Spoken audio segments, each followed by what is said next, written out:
While watching sailboats coming and going by the shore, I can see ships with loads of size of mountains coming in one after another.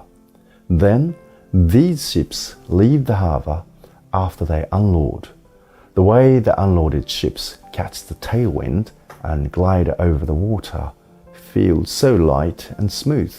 This term, AsaInoSeiFu, comes from watching the traffic of unloaded ships and thinking to ourselves, if I unload the baggage I carry within my heart, I will surely feel the same refreshing breeze flow through my mind like that sailing ship.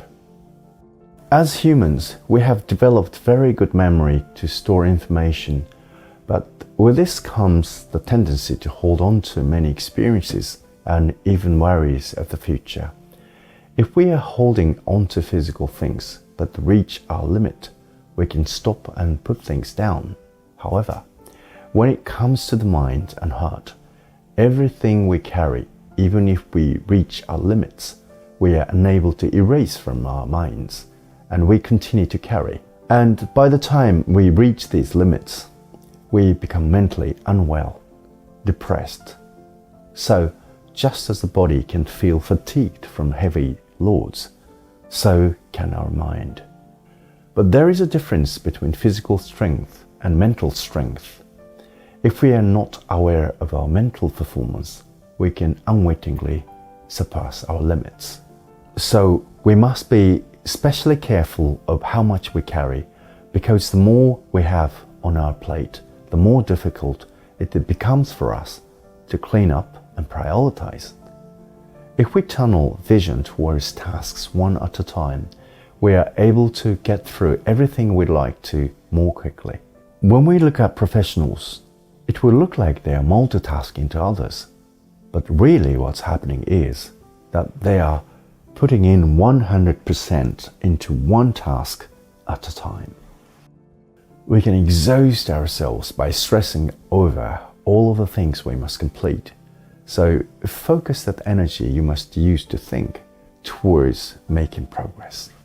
Also, just as we can only complete things one at a time, we can only let go of things one at a time. It may feel unsettling to let things go, because it can feel as if you can forget or you will lose out on an opportunity. So this is where jotting things down comes in handy. But don't just jot your thoughts down anywhere. Think on paper. Write down all of your thoughts, everything that is swimming in your mind, on a piece of paper. Some of us may feel inclined to use a computer or phone. I admit, I use a laptop for its efficiency, but it deprives us of a tactile feeling of unloading what's in our mind and transferring our thoughts onto a piece of paper. So let's get a piece of paper out. Once you have a piece of paper in front of you, so what is it that you should write? Your anxiety, your concerns, everything.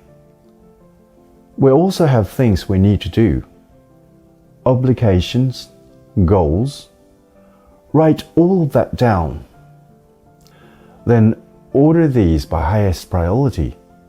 There are things that you won't be able to solve on your own, or they are out of your control. Put those aside. But if there are things you can solve on your own, start ordering it and then do it. Execute. Same with the obligations. Order it, then execute. When you are organizing, you will be able to more clearly see things you don't need to do. So erase or strike through those. We want to boil it all down to the essentials. So write everything down to clear your mind. It's like you are clearing space off of your desk. As for how to execute the task, simply do them and keep knocking them off of your list.